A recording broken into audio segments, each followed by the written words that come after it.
नमो भगवते वासुदेवाय। आप सभी भक्तों को आने वाली पुत्रदा एकादशी की हार्दिक शुभकामनाएं। आज आप सभी श्रवण करेंगे पुत्रदा एकादशी की व्रत कथा। भक्तों, श्रावण मास के शुक्ला पक्ष की एकादशी पुत्र देने वाली होने के कारण पुत्रदा एकादशी के नाम से प्रसिद्ध है। इस दिन भगवान विष्णु का ध्यान कर व्रत रखना चाहिए। रात्रि में भगवान विष्णु की मूर्ति के पास ही सोने का विधान है। अगले दिन वेद पाठी ब्राह्मणों को भोजन कराकर और दान देकर आशीर्वाद प्राप्त करना चाहिए।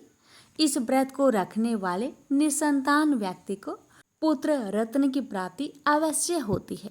भक्तों, साल 2025 में पुत्रदा एकादशी का व्रत 5 अगस्त दिन मंगलवार को रखा जाएगा और पारण का समय रहेगा 6 अगस्त दिन बुधवार सुबह 5:45 से 8:26 बजे तक। भक्तों, इस दिन एक साफ थाली में श्रीहरि भगवान विष्णु की मूर्ति या तस्वीर को रखें। उन्हें 5 पीले फूल और 11 तुलसी पत्र अर्पित करें। हर पत्र चढ़ाते समय बोले ओम नमो भगवते वासुदेवाय। ऐसा करने से संतान प्राप्ति और संतान की रक्षा के लिए यह बहुत ही उत्तम माना गया है। संतान के रोग और संकट दूर हो जाते हैं। एकादशी की रात को तुलसी की पौधे के पास तिल के तेल का दीपक जलाए और हाथ जोड़कर कहे, हे माता, हे श्रीहरि, जैसे आप श्री लक्ष्मी के सहचर है, वैसे ही मुझे संतान सुख और उनकी रक्षा का वरदान दे। भक्तों, जो भी भक्त श्रद्धा और भक्ति के साथ इस प्रकार भगवान से प्रार्थना करता है, उनके व्रत को पूरे विधि विधान के साथ करता है और उनकी कथाओं का श्रवण करता है, भगवान विष्णु अपने भक्त की हर मनोकामना अवश्य ही पूरी करते हैं। अब आइए श्रवण करते हैं पुत्र प्रदान करने वाली पुत्रदा एकादशी की व्रत कथा। हे भगवान, आपकी इस दिव्य कथा को कहने वाले, सुनने वाले, हुकार भरने वाले सभी भक्तों की हर मनोकामना को पूर्ण करे। प्रेम से बोलिए ओम नमो भगवते वासुदेवाय। द्वापर युग के आरंभ में महिष्मती नाम की एक नगरी थी, जिसमें महिजीत नाम का राजा राज्य करता था। लेकिन पुत्रहीन होने के कारण राजा को राज्य सुखदायक नहीं लगता था। उसका मानना था कि जिसके संतान न हो उसके लिए यह लोक और परलोक दोनों ही दुखदायक होते हैं। पुत्र सुख की प्राप्ति के लिए राजा ने अनेक उपाय किए, परंतु राजा को पुत्र की प्राप्ति नहीं हुई। वृद्ध अवस्था आदि देखकर राजा ने प्रजा के प्रतिनिधियों को बुलाया और कहा, हे प्रजाजनों, मेरे खजाने में अन्याय से उपार्जन किया हुआ धन नहीं है। न मैंने कभी देवताओं तथा ब्राह्मणों का धन छीना है। किसी दूसरे की धरोहर भी मैंने नहीं ली। प्रजा को पुत्र के समान पालता रहा। मैं अपराधियों को पुत्र तथा बांधवों की तरह दंड देता रहा। कभी किसी से घृणा नहीं की, सबको समान माना है। सज्जनों की सदा पूजा करता हूँ। इस प्रकार धर्मयुक्त राज्य करते हुए भी मेरे पुत्र नहीं है, सो मैं अत्यंत दुख पा रहा हूँ। इसका क्या कारण है?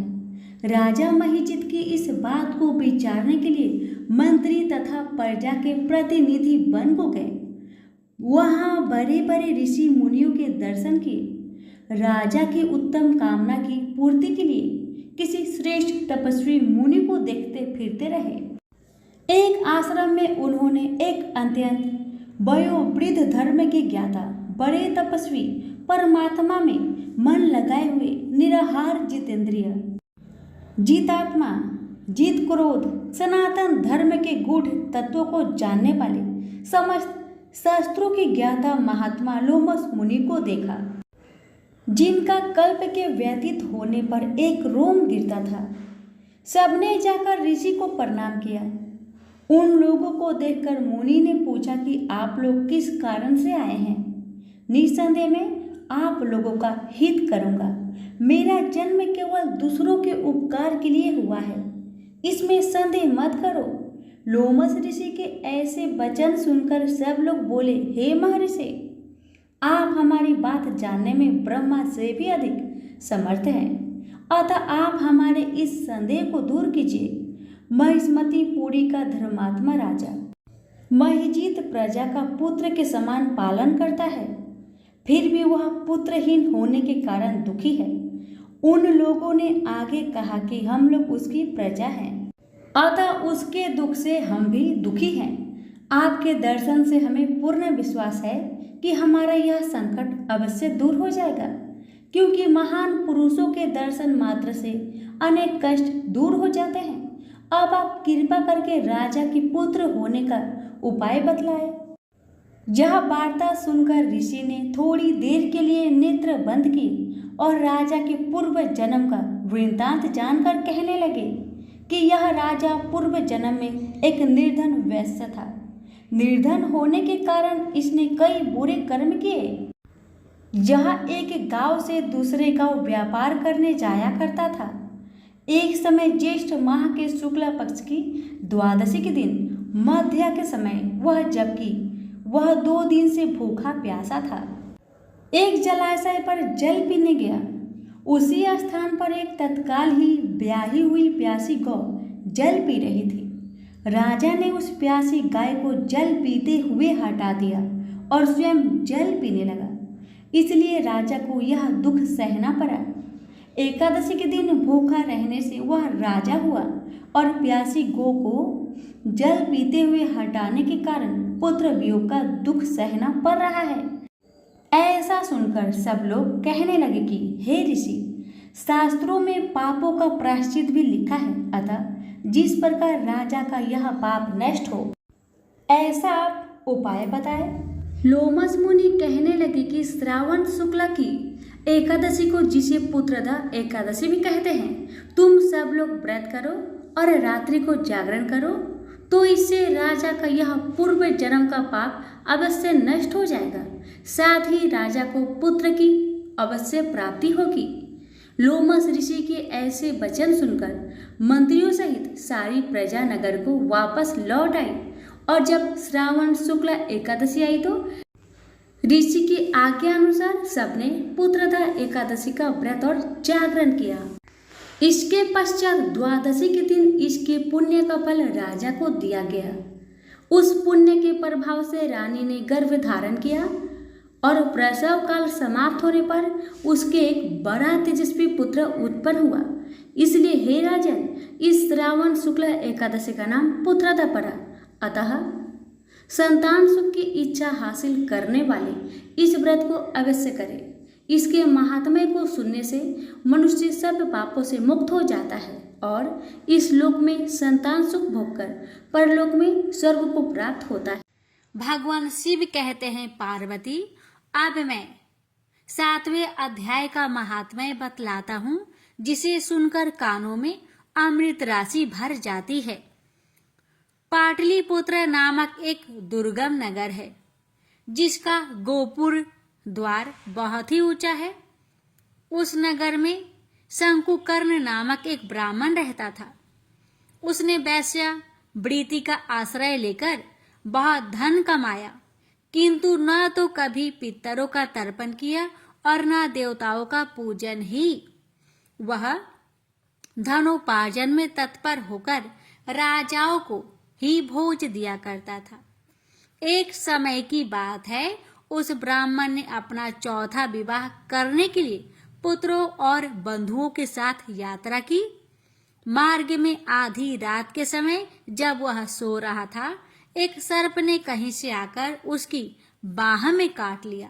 उसके काटते ही ऐसी अवस्था हो गई कि मणि मंत्र और औषधि आदि से भी उसके शरीर की रक्षा अध्ययन जान पड़ी। तत्पश्चात कुछ ही क्षणों में उसके प्राण पेखरू उड़ गए। फिर बहुत समय के बाद वह प्रेत सर्प योनि में उत्पन्न हुआ। उसका चित्त धन की वासना में बंधा था। उसने पूर्व वृत्तांत को स्मरण करके सोचा, मैंने जो घर के बाहर करोड़ों की संख्या में अपना धन गार रखा है, उससे इन पुत्रों की वंचित करके स्वयं ही उसकी रक्षा करूंगा। एक दिन सांप की योनि से पीड़ित होकर पिता ने सपने में अपने पुत्र के समक्ष आकर अपना मनोभाव बताया। तब उसके निरंकुश पुत्रों ने सवेरे उठकर बड़े विस्मय के साथ एक दूसरे से सपने की बात कही। उनमें से मझला पुत्र कुदाल हाथ में लिए घर से निकला और जहां उसके पिता सर्प योनि धारण करके रहते थे उस स्थान पर गया। यद्यपि उसने धन के स्थान के ठीक ठीक पता नहीं था, तो भी उसने चिन्हों से उसका ठीक निश्चय कर लिया और लोभ बुद्धि से वहां पहुंचकर बाबी को खोदना आरंभ किया। तब उस बाबी से बड़ा भयानक सांप प्रकट हुआ और बोला, ओ मूर्ख, तू कौन है? किस लिए आया है? क्यों बिल खोद रहा है? अथवा किसने तुझे भेजा है? ये सारी बातें मेरे सामने बता। पुत्र बोला, मैं आपका पुत्र हूँ, मेरा नाम शिव है। मैं रात्रि में देखे हुए सपने से विस्मित होकर यहाँ स्वर्ण लेने कौतूहल से आया हूँ। पुत्र की यह लोक निंदित वाणी सुनकर वह सांप हंसता हुआ उच्च स्वर से इस प्रकार स्पष्ट वचन, यदि तू मेरा पुत्र है तो मुझे शीघ्र ही बंधन से मुक्त कर। मैं पूर्व जन्म के गारे हुए धन के ही लिए सर्प योनि में उत्पन्न हुआ हूँ। पुत्र ने पूछा, पिताजी, आपकी मुक्ति कैसे होगी, इसका उपाय मुझे बताए, क्योंकि मैं इस रात में सब लोगों को छोड़कर आपके पास आया हूँ। पिता ने कहा, बेटा, गीता के अमृतमयी 7वें अध्याय को छोड़कर मुझे मुक्त करने में तीर्थ, दान, तप और यज्ञ भी सर्वथा समर्थ नहीं है। केवल गीता का 7वां अध्याय ही प्राणियों को जरा, मृत्यु आदि दुखों को दूर करने वाला है। पुत्र, मेरे श्राद्ध के दिन 7वें अध्याय का पाठ करने वाला ब्राह्मण को श्रद्धा पूर्वक भोजन कराओ, इससे निसंदेह मेरी मुक्ति हो जाएगी। वत्स, अपनी शक्ति के अनुसार पूर्ण श्रद्धा के साथ वेद विद्या में प्रवीण अन्य ब्राह्मणों को भी भोजन कराना। सर्प योनि में पड़े हुए पिता के यह वचन सुनकर पुत्रों ने उसकी आज्ञा के अनुसार तथा उससे भी अधिक किया। तब शंकुकर्ण ने अपने सर्पधारी को त्याग कर दिव्य देह धारण किया और सारा धन पुत्रों के अधीन कर दिया। पिता ने करोड़ों की संख्या में जो धन बांट कर दिया था, उससे वे सदाचारी पुत्र बहुत प्रसन्न हुए। उनकी बुद्धि धर्म में लगी हुई थी, इसलिए उन्होंने बावली, कुआं, पोखरा, यज्ञ तथा देव मंदिर के लिए उस धन का उपयोग किया और अन्य शाला भी बनवाई। तत्पश्चात 7वें अध्याय का सदा जप करते हुए उन्होंने मोक्ष प्रदान किया। पार्वती, यह तुम्हें 7वें अध्याय का महात्म्य बताया, जिसके श्रवण से मानव सब पातकों से मुक्त हो जाता है। प्रेम से बोलिए हर हर महादेव। माता पार्वती की जय। भगवान शिव कहते हैं, देवी, अब 8वें अध्याय का महात्म्य सुनो। उसके सुनने से तुम्हें बड़ी प्रसन्नता होगी। लक्ष्मी जी के पूछने पर भगवान विष्णु ने उन्हें इस प्रकार 8वें अध्याय का महात्म्य बतलाया था। दक्षिण में आमर्द कपूर नामक एक प्रसिद्ध नगर है। वहां भाव शर्मा नामक एक ब्राह्मण रहता था, जिसने वैश्या को पत्नी बनाकर रखा था। वह मांस खाता, मदिरा पीता, साधुओं का धन चुराता, पराया स्त्री से व्यभिचार करता और शिकार खेलने में दिलचस्पी रखता था। वह बड़े भयानक स्वभाव का था और मन में बड़े बड़े हौसले रखा था। एक दिन मदिरा पीने वाला का सामान जुटा था। उसमें भाव शर्मा भर पेट ताड़ी पी खूब गले तक उसे चढ़ाया। अतः अजी नर अत्यंत पीड़ित होकर उस पापात्मा कालवश मर गया और बहुत बड़ा तार का वृक्ष हुआ। उसकी घनी और ठंडी छाया का आश्रय लेकर ब्रह्म राक्षस भाव को प्राप्त हुआ। कोई पति पत्नी वहां रहा करते थे। उनके पूर्व जन्म की घटना इस प्रकार है। एक कुशीबल नामक ब्राह्मण था जो वेद वेदांग के तत्वों का ज्ञाता, संपूर्ण शास्त्रों के अर्थ का विशेषज्ञ और सदाचारी था। उसकी स्त्री का नाम कुमति था। वह बड़े खोटे विचार की थी। वह ब्राह्मण विद्वान होने पर भी अत्यंत लोभस अपनी स्त्री के साथ प्रतिदिन भैंस, काल पुरुष और घोड़े आदि बड़े दोनों का ग्रहण किया करता था, परंतु दूसरे ब्राह्मणों को दान में मिली हुई कौड़ी भी नहीं देता था। वे ही दोनों पति पत्नी कालवश मृत्यु को प्राप्त होकर ब्रह्म राक्षस हुए। वे उसी तार वृक्ष के पास आए और उसके मूल भाग में विश्राम करने लगे। इसके बाद पत्नी ने पति से पूछा, नाथ, हम लोगों का यह महान दुख कैसे दूर होगा तथा इस ब्रह्म राक्षस योनि से किस प्रकार दोनों की मुक्ति होगी? तब उस ब्राह्मण ने कहा, ब्रह्म विद्या के उपदेश, आध्यात्म तत्व के विचार और कर्म विधि के ज्ञान बिना किस प्रकार संकट से छुटकारा मिल सकता है? यह सुनकर पत्नी ने पूछा कि वह ब्रह्मा क्या है, आध्यात्म क्या है और कर्म कौन सा है? उसकी पत्नी के इतना कहते ही जो आश्चर्य की घटना घटित हुई उसको सुनो। उपयुक्त वाक्य गीता के 8वें अध्याय का आधा श्लोक था। उसके श्रवण से वह वृक्ष उस समय तार के त्याग को त्याग कर भाव शर्मा नामक ब्राह्मण हो गया। तत्काल ज्ञान होने से विशुद्ध चित होकर वह पाप के चोल से मुक्त हो गया तथा उस आधे श्लोक के ही महात्म्य में पति पत्नी भी मुक्त हो गए। उनके मुख से द्वैवाद की 8वें अध्याय का आधा श्लोक निकल पड़ा था।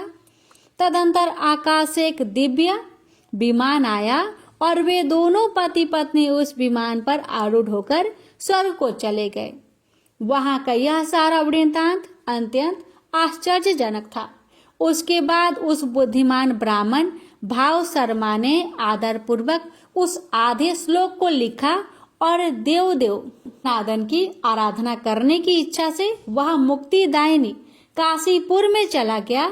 वहां उस उदार बुद्धि वाले ब्राह्मण ने भारी तपस्या आरंभ की।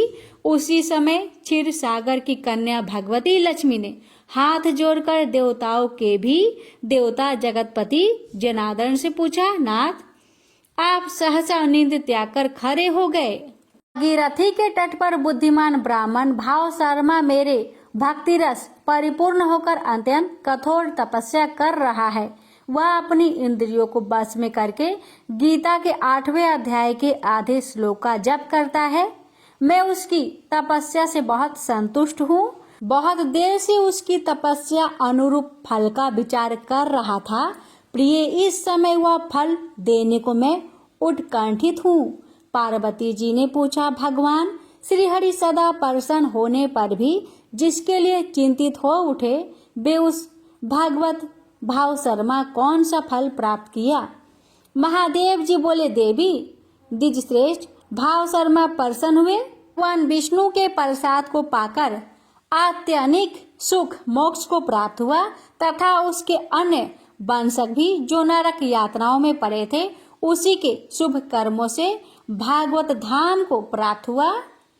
पार्वती, यह 8वें अध्याय का महात्म्य थोड़े में ही तुम्हें बताया है। इस पर सदा विचार करते रहना चाहिए। प्रेम से बोलिए हर हर महादेव। माता पार्वती की जय। श्री हरि लक्ष्मी नारायण जी की जय।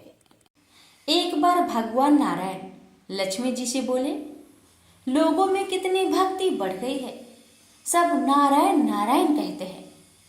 तो लक्ष्मी जी बोली, आपको पाने के लिए नहीं, मेरे को पाने के लिए भक्ति बढ़ गई है। तो भगवान बोले, लोग लक्ष्मी लक्ष्मी ऐसा जब थोड़ी ना करते हैं। तो माता लक्ष्मी बोली कि विश्वास ना हो तो परीक्षा हो जाए।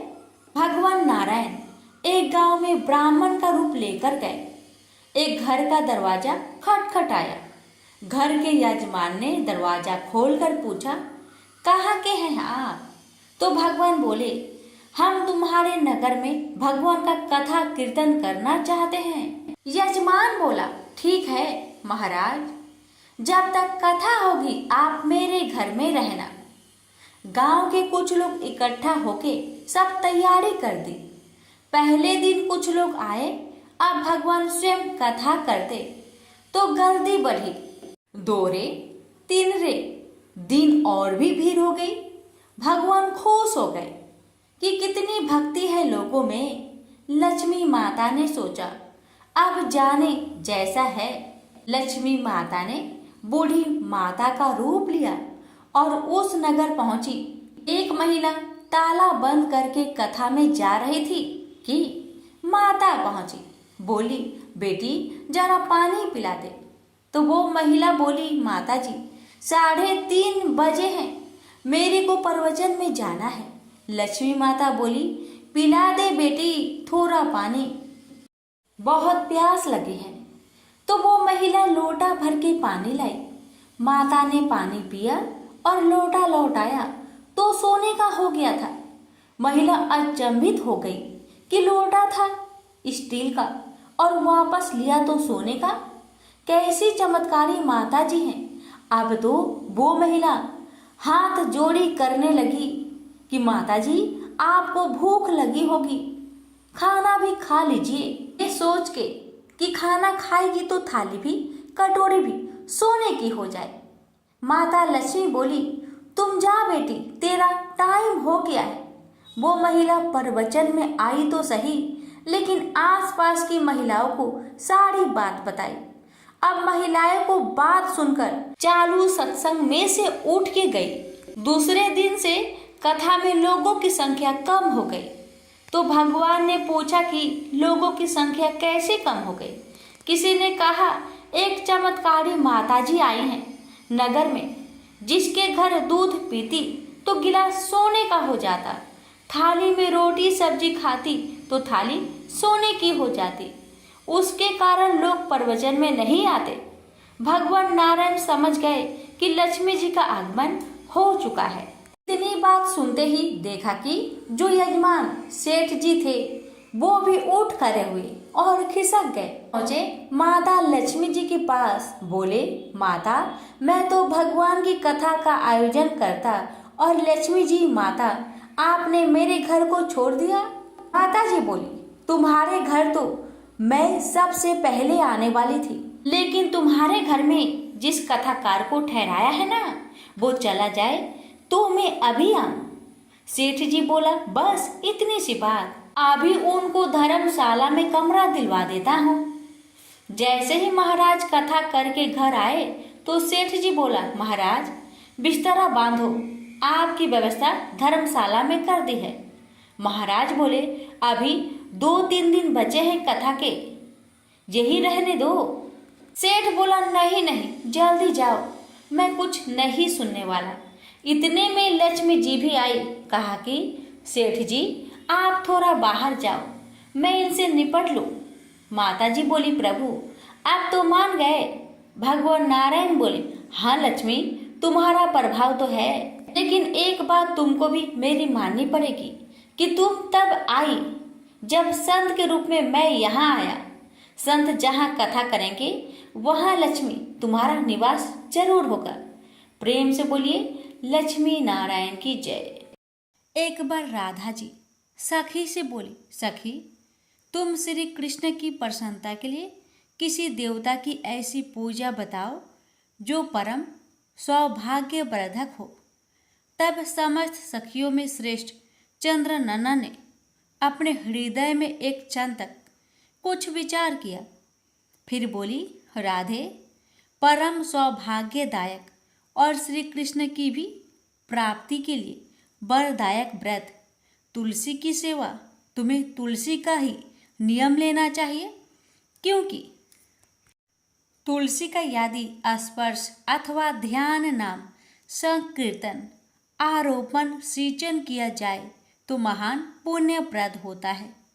हे राधे, जो प्रतिदिन तुलसी की भक्ति करते हैं वे कोटि सहस्त्र युगों तक अपने उस सुकृत्य का उत्तम फल भोगते हैं।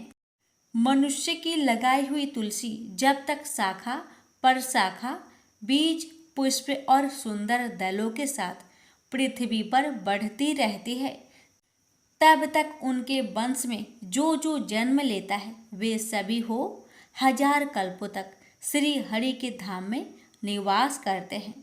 जो तुलसी मंजरी सिर पर रखकर प्राण त्याग करता है वह सैकड़ों पापों से युक्त क्यों न हो, यमराज उनकी ओर देख भी नहीं सकते। इस प्रकार चंद्र नन्ना की कही बात सुनकर रासेश्वरी श्री राधा ने साक्षात श्री हरि को संतुष्ट करने वाले तुलसी सेवन का व्रत आरंभ किया और केतकी वन में 100 हाथ गोलाकार भूमि पर बहुत ऊंचा और अत्यंत मनोहर श्री तुलसी का मंदिर बनवाया, जिसकी दीवार सोने से जड़ी थी और किनारे किनारे पद्म राग मणि लगी थी। वह सुंदर सुंदर पन्ने हीरे और मोतियों के परकोटे से अत्यंत सुशोभित था। उसके चारों ओर परिक्रमा के लिए गली बनाई गई थी, जिसकी भूमि चिंतामणि से मंडित थी। ऐसे सुंदर मंदिर के मध्य भाग में हरे पल्लवों से सुशोभित तुलसी की स्थापना करके श्री राधा ने अभिजित मुहूर्त में उनकी सेवा प्रारंभ की।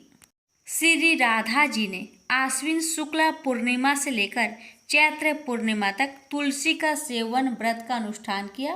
व्रत आरंभ करके उन्होंने प्रति मास पृथक पृथक रस से तुलसी को सींचा। कार्तिक में दूध से, मार्गशीर्ष में ईख के रस से, पौष में दक्षिणा रस से, माघ में 12 मासी आम के रस से, फाल्गुन मास में अनेक वस्तुओं से मिश्रित मिश्री के रस से और चैत्र मास में पंचामृत से उनका सेचन किया और वैशाख कृष्ण प्रतिपदा के दिन उद्यापन का उत्सव किया। उन्होंने 2 लाख ब्राह्मणों को 56 भोगों से तृप्त करके वस्त्र और आभूषणों के साथ दक्षिणा दी। मोटे मोटे दिव्य मोतियों का 1 लाख भार और स्वर्ण का 1 कोटि भार श्री गंगाचार्य को दिया। उस समय आकाश से देवता तुलसी मंदिर पर फूलों की वर्षा करने लगे। उसी समय स्वर्ण सिंहासन पर विराजमान हरिप्रिया तुलसी देवी प्रकट हुई। उनके 4 भुजाएं थी, कमल दल के समान विशाल नेत्र थे, 16 वर्ष की सी अवस्था और श्याम कांति थी। मस्तक पर हेममय किरीट प्रकाशित था और कानों में कंचनमय कुंडल झलमला रहे थे। गरुड़ से उतरकर तुलसी देवी ने रंगभल्ली जैसी श्री राधा जी को अपनी भुजाओं से अंग में भर लिया और उनके मुख चंद्र का चुंबन किया। तुलसी बोली, कलावती राधे, मैं तुम्हारी भक्ति से प्रसन्न हूँ। यह इंद्रिया, मन, बुद्धि और चित्त द्वारा जो जो मनोरथ तुमने किया है वह सब तुम्हारे सम्मुख सफल हो। इस प्रकार हरिप्रिया तुलसी को प्रणाम करके वृषभानु नंदिनी राधा ने उनसे कहा, देवी, गोविंद के युगल चरणों में मेरी अहेतु की भक्ति बनी रहे। तब तथास्तु कहकर हरिप्रिया अंतर्ध्यान हो गई। इस प्रकार पृथ्वी पर जो मनुष्य श्री राधिका के इस विचित्र उपाख्यान को सुनता है वह भगवान को पाकर कृत्य कृत्य हो जाता है। प्रेम से बोलिए जय श्री हरि। लापसी तपसी की कथा। एक लापसी था, एक तपसी था। तपसी हमेशा भगवान की तपस्या में लीन रहता था। लापसी रोजाना 1.25 सेर की लापसी बनाकर भगवान का भोग लगाकर जीम लेता था। एक दिन दोनों लड़ने लगे। लापसी बोला, मैं रोज भगवान की तपस्या करता हूँ इसलिए मैं बड़ा हूँ। लापसी बोला कि मैं रोज भगवान को 1.25 सेर लापसी का भोग लगाता हूँ इसलिए मैं बड़ा हूँ। नारद जी वहाँ से गुजर रहे थे। दोनों को लड़ता देखकर उनसे पूछा कि क्यों तुम लड़ रहे हो। लापसी ने खुद को बड़ा होने का कारण बताया और तपसी ने अपना कारण बताया। नारद जी बोले, तुम्हारा फैसला मैं कर दूंगा। दूसरे दिन लपसी और तपसी नहाकर अपनी रोज की भक्ति करने आए तो नारद जी ने छुपकर 1.25 करोड़ की एक एक अंगूठी उन दोनों के आगे रख दी। तपसी की नजर जब अंगूठी पर पड़ी तो उसने चुपचाप अंगूठी उठाकर अपने नीचे दबा ली। लपसी की नजर अंगूठी पर पड़ी लेकिन उसने ध्यान नहीं दिया। भगवान को भोग लगाकर लापसी खाने लगा। नारद जी सामने आए तो दोनों ने पूछा कि कौन बड़ा, तो नारद जी ने तपसी को खड़ा होने को कहा। वो खड़ा हुआ तो उसके नीचे दबी अंगूठी दिखाई पड़ी। नारद जी ने तपसी से कहा, तपस्या करने के बाद भी तुम्हारी चोरी करने की आदत नहीं गई, इसलिए लपसी बड़ा है और तुम्हें तुम्हारी तपस्या का कोई भी फल नहीं मिलेगा। तपसी शर्मिंदा होकर माफी मांगने लगा। उसने नारद जी से पूछा, मुझे मेरी तपस्या का फल कैसे मिलेगा? नारद जी ने कहा, यदि कोई गाय और कुत्ते की रोटी नहीं बनाएगा तो फल तुझे मिलेगा। यदि कोई ब्राह्मण को भोजन करवाकर दक्षिणा नहीं देगा तो फल तुझे मिलेगा। यदि कोई साड़ी के साथ ब्लाउज नहीं देगा तो फल तुझे मिलेगा। यदि कोई दिए से दिया जलाएगा तो फल तुझे मिलेगा। यदि कोई सारी कहानी सुने लेकिन तुम्हारी कहानी नहीं सुने तो फल तुझे मिलेगा। उसी दिन से हर व्रत कथा कहानी के साथ लपसी तपसी की कहानी भी सुनी और कही जाती है। प्रेम से बोलिए लक्ष्मी नारायण की जय।